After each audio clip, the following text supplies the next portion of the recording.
कि एक बार लगातार ये खबरें आ रही थी कि जम्मू कश्मीर में शांति हो चुकी है, पर्यटक वहां पर भारी संख्या में पहुंच रहे हैं। इसके साथ साथ ये भी जानकारी मिल रही थी कि फिल्मों की शूटिंग वहां पर शुरू होगी। हाल ही में कई फिल्मों की शूटिंग वहां पर हुई है, लेकिन एक बार फिर से आतंकियों ने कश्मीर को दहलाने की कोशिश की है। देखिए, आपने जिस नॉर्मलसी का ज़िक्र किया, मैं खुद जेएनके में करीब 12 मैं 9th को यहाँ पर पहुँची थी, तो आप अंदाज़ा लगा लीजिए कि मैंने काफ़ी लंबा दौर देखा जम्मू कश्मीर में, मतलब 2 हफ़्ते से ज़्यादा का वक़्त मैंने देखा, जहाँ मैं बॉर्डर विलेजेस में गई हूँ और मैंने लोगों से बात की है। वहाँ पर जो बदलाव आया, उसके बारे में मैंने बहुत डिटेल में रिपोर्ट किया है मेरे इंडिपेंडेंट प्लेटफ़ॉर्म्स पर। तो नॉर्मलसी को लेकर मैं वापस लौटूँगी इस पॉइंट पर, लेकिन क्योंकि हम एक बड़े हमले की बात कर रहे हैं, यहाँ पर आपके दर्शकों के लिए समझना ज़रूरी है कि जिस हमले की हम बात कर रहे हैं उसमें 27 जान जा चुकी हैं ऑलरेडी। तो ये जो सोर्सेस अदिति, बेस्ड संख्या बढ़ इंफॉर्मेशन आ गई रही है, है अब कि ये संख्या 28 हो चुकी है। जी। जी, उसमें एक क्रिटिकली वुंडेड हैं। हम्म। उनको लेकर मेरे पास अभी लेटेस्ट अपडेट नहीं है, लेकिन 27 लोगों की इसमें जान जा चुकी है, एक क्रिटिकली वुंडेड है, इसके अलावा 11 लोग हैं जिनकी हालत खतरे से बाहर बताई जा रही है। हम्म। आपको ये समझना होगा कि ये बहुत बड़ा आतंकी हमला है इस लिहाज से कि 28 लोगों को उनका रिलीजन देखकर मारा जाता है। इसके 4 दिन पहले जनरल आसिम मुनीर, जिन्हें मैं मुल्ला मुनीर कहती हूँ क्योंकि वो खुद को हाफिज़ कुरान कहते हैं, और वो ये कहते हुए देखे और सुने जाते हैं कि पाकिस्तान क्यों बना, पाकिस्तान वजूद में क्यों आया, हिंदू और मुसलमान साथ नहीं रह सकते।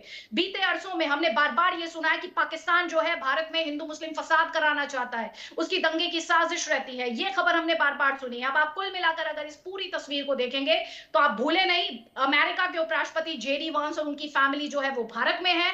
तो एक कोशिश जो इंटरनेशनल मीडिया है उसमें अपने लिए स्पेस बनाने की है। दूसरी बात को आप समझे, प्राइम मिनिस्टर मोदी इस वक्त सऊदी अरेबिया में है। सऊदी अरब में प्राइम मिनिस्टर हैं, जेडी वांस अमेरिका के उपराष्ट्रपति भारत में है। पाकिस्तान कश्मीर को इंटरनेशनलाइज करने की कोशिश कर रहा है। इस बात को आप समझिए, ये सिर्फ एक कोइंसिडेंस भर नहीं है। इससे पहले भी जब अमेरिकी जो हाईली प्लेस्ड ऑफिशियल्स हैं, जो बड़े अधिकारी हैं, वो जब ट्रैवल करते हैं पाकिस्तान, पहले भी इस तरह की साजिशें करता रहा है कि वो किसी तरह से कश्मीर में कुछ ना कुछ आतंकी वारदात को अंजाम दे। तो पहला तो सबसे बड़ी बात जो यहाँ पर समझने वाली है वो ये है कि जेडी वांस का भारत में होना, अमेरिका के उपराष्ट्रपति हैं, उनकी फैमिली का भारत में होना, और दूसरा प्राइम मिनिस्टर मोदी का सऊदी अरबिया के दौरे पर होना, प्रिंस बिन सलमान के न्योते पर वो गए हैं सऊदी, और उसके बाद इस बड़े हमले को अंजाम दिया जाना, 27 लोगों की जान चले जाना, एक का क्रिटिकली वुंडेड होना, ये बहुत बड़ी कैजुअलिटी है, ये बहुत बड़ा हमला है। भूले नहीं, सिविलियंस पर किया गया हमला है, ये निहत्थे लोगों पर किया गया हमला है, ये निर्दोष लोगों पर किया गया हमला है, ये धर्म देखकर किया गया हमला है। यहाँ पर हम सिक्योरिटी फोर्सेस पर हमले की बात नहीं कर रहे हैं। और किन लोगों पर हमला है? जो कश्मीर की इकोनॉमी को चलाते हैं। कश्मीर ने रिकॉर्ड नंबर ऑफ टूरिस्ट देखे हैं बीते सालों में, और कश्मीर एक के बाद एक रिकॉर्ड्स तोड़ रहा था जहां तक टूरिज्म का सवाल था। ये उन निहत्थे लोगों को निशाना बनाया गया है, ये पेट पर लात मारी गई है जो कश्मीरी है, एक आम कश्मीरी के पेट पर लात मारी गई है। भारत में तो अमन शांति की बात पाकिस्तान को बाद में समझ में आएगी, पहले तो कश्मीरी को यह समझ आ रहा है कि पाकिस्तान ने अपनी नापाक करतूतों से उसके पेट पर लात मार दी। अब दूसरी बात आपको यहां पर समझनी है कि ये कोई पहली कोशिश नहीं की है पाकिस्तान ने। आप याद करें, जब प्रधानमंत्री की स्वेरिंग इन सेरेमनी चल रही थी तो रियासी में एक हमला हुआ था। मैं उसके बाद भी कश्मीर गई थी और मुझे याद है, जो मेरी अधिकारियों से बात हुई थी, जो मेरे सोर्सेस थे, उन्होंने ये बात बताई थी कि उस समय भी पाकिस्तान की साजिश एक बड़े हमले को अंजाम देने की थी, लेकिन वो अपने मंसूबों में, नापाक मंसूबों में तब कामयाब नहीं हो पाया था, क्योंकि जो बस का ड्राइवर था उसने बस को खाई में गिरा दिया था और लोगों को, बाकायदा लोग छिप गए थे। टेररिस्ट ने बस पर फायर किया था, लेकिन वो हाई कैजुअलिटी, तब भी 9 लोगों की जान गई थी। एक मासूम बच्चे की तस्वीर आई थी, वो पूरे भारत की तस्वीर बन गई थी कि आप इतने इतने निर्मम कैसे हो सकते हैं कि एक बच्चे को इस तरह से मार दें। तब भी एक तस्वीर आई थी, और आज भी एक तस्वीर आई है जिसमें एक न्यूली मैरिड कपल है, एक महिला है, उसने हाथ में चूड़ा पहना हुआ है और वो अपनी पति की डेड बॉडी पर बैठकर शोक मना रही है। तो ये पाकिस्तान ने, जो पाकिस्तान के बारे में तमाम डिफेंस एक्सपर्ट्स कहते हैं कि वो एस्केलेशन लैडर को बहुत ध्यान से देखकर चलता है। स्पेशली जो पुलवामा का हमला हुआ था, उसके बाद भारत ने जो उसे सबक सिखाया था, उसके बाद से पाकिस्तान की स्ट्रेटेजी अगर आप देखें पिछले 6 सालों में, तो उसने एस्केलेशन लैडर जो है उसे मैनेज किया। उसने हमले तो किए छोटे-छोटे, लेकिन कभी एक थ्रेशोल्ड को पार नहीं किया, क्योंकि उसे इस बात का एहसास है कि भारत उसके बाद चुप नहीं बैठेगा। अब सवाल भारत को ही एड्रेस करना है।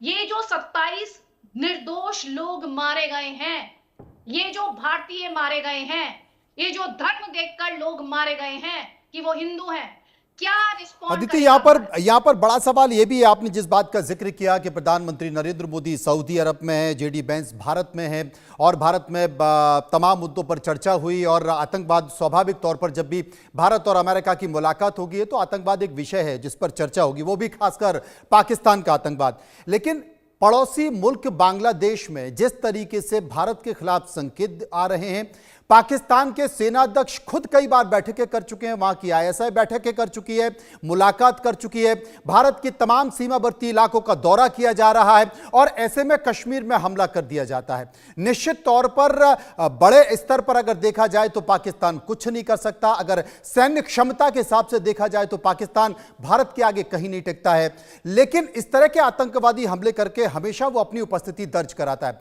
और हाल के दिनों में कश्मीर में जिस तरीके से घुसपैठ की खबरें आ रही थी, तमाम आईडी वहां पर मिल रहे थे, वो आईडी को पकड़ा गया था, नष्ट किया जा रहा था, उससे लग रहा था कि पाकिस्तान अगर ये घुसपैठ करा रहा है तो इसके पीछे कोई बड़ी साजिश है। एक और बात यहाँ पर आपके दर्शकों को पता होनी चाहिए, हम विंटर से समर में आ रहे हैं, तो विंटर के दौरान घुसपैठ जो है वो कम हो जाती है, ना के बराबर हो जाती है।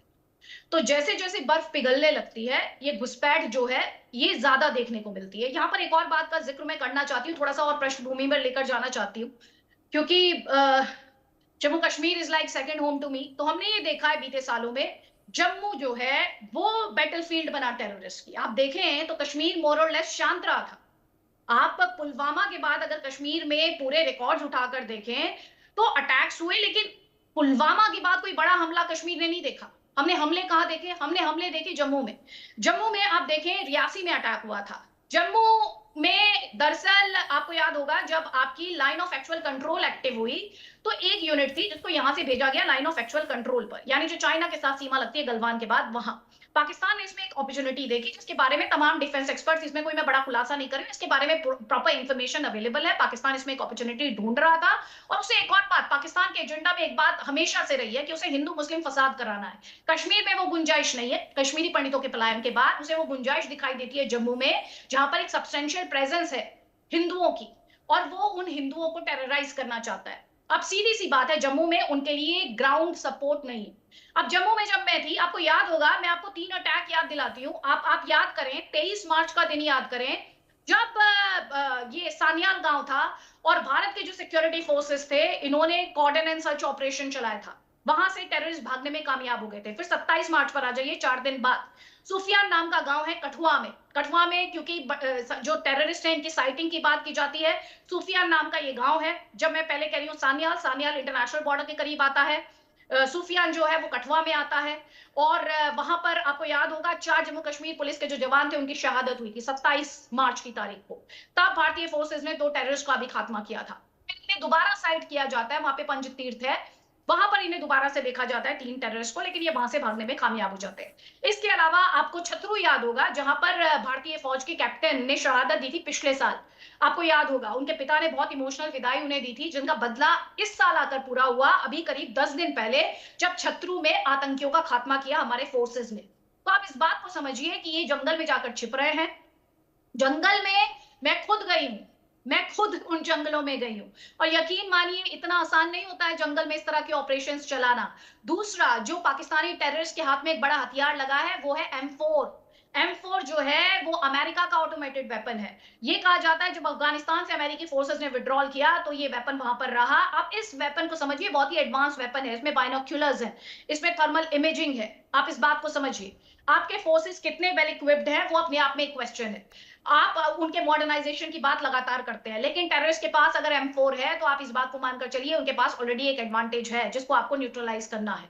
आप आइसोलेशन में किसी चीज को मत देखिए। आपके दर्शकों से मैं यही कहना चाहती हूँ, कश्मीर में एक लंबे अरसे तक अटैक नहीं हुआ, कश्मीर में एक शांति आई। मैं खुद अभी, क्योंकि आपने थोड़ी देर पहले मुझसे बात की थी नॉर्मलसी की, मैं आपको बता सकती हूँ कि मैं हर बॉर्डर विलेज में गई, गुरेज वैली से लेकर तंगधार सेक्टर में तंगधार जो कि नार्को टेररिज्म के लिए बहुत एक्टिव रहा है, कुपवाड़ा एक ऐसा डिस्ट्रिक्ट हुआ करता था जब लोग खौफ खाया करते थे, और ये बहुत बड़ा बॉर्डर जो है ये शेयर करता है, लो सी लाइन ऑफ कंट्रोल जो है वो पाकिस्तान के साथ शेयर करता है।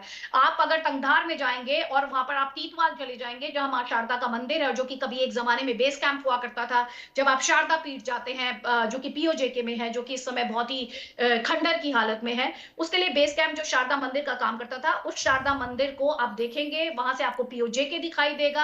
आप पीओजेके को एकदम सामने देख सकते हैं। बीच में जो सेपरेशन है वो सिर्फ और सिर्फ जो कृष्ण गंगा रिवर है उसका सेपरेशन है।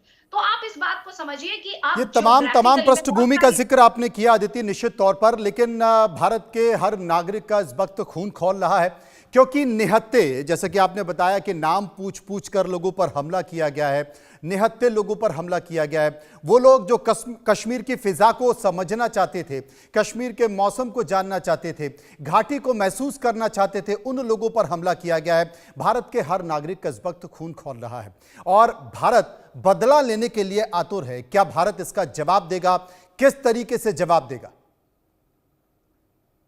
देखिए, वो इंडियन गवर्नमेंट और इंडियन फोर्सेस डिसाइड करेंगे, वो काम मेरा नहीं है। लेकिन मैंने जितना अपने देश की सरकार को जाना है और जितना मैंने अपने फोर्सेस को जाना है, यकीन मानिए अगर हमारा खून खौल रहा है तो इस समय उन पर क्या बीत रही होगी, क्योंकि उनकी तो जिम्मेदारी है, एक एक जान को प्रोटेक्ट करने की उनकी जिम्मेदारी है। इसे आप एक हमला भर मत मानिए, ये भारत पर हमला है। ये भारत को खुली चुनौती है कि हम आकर मारेंगे, तुम्हें जो करना है तुम कर लो। इसीलिए मैं कह रही हूं ये बहुत बड़ा अटैक है, और जो रिस्पॉन्स इंडिया का होगा इसके ऊपर, मैं कोई वॉर मॉन्गरिंग नहीं कर रही हूं। बहुत सारे लोग हैं जिन्हें लगेगा ये वॉर मॉन्गरिंग है। जी नहीं, ये कोई वॉर मॉन्गरिंग नहीं है। वहां मरने वाला मैं भी हो सकती हूँ, वहां मरने वाला कोई भी हो सकता है। वहां लोग एक खुली फिजा में आए हैं, वहां लोग घूमने आए हैं। उनका पाकिस्तान और टेररिस्ट से कोई लेना देना नहीं है। वो सिर्फ घूमने के लिए आए हैं, वो वहां की इकोनॉमी को बूस्ट देते हैं। आप ऐसे लोगों को चुनकर मारते हैं, उनका नाम पूछते हैं।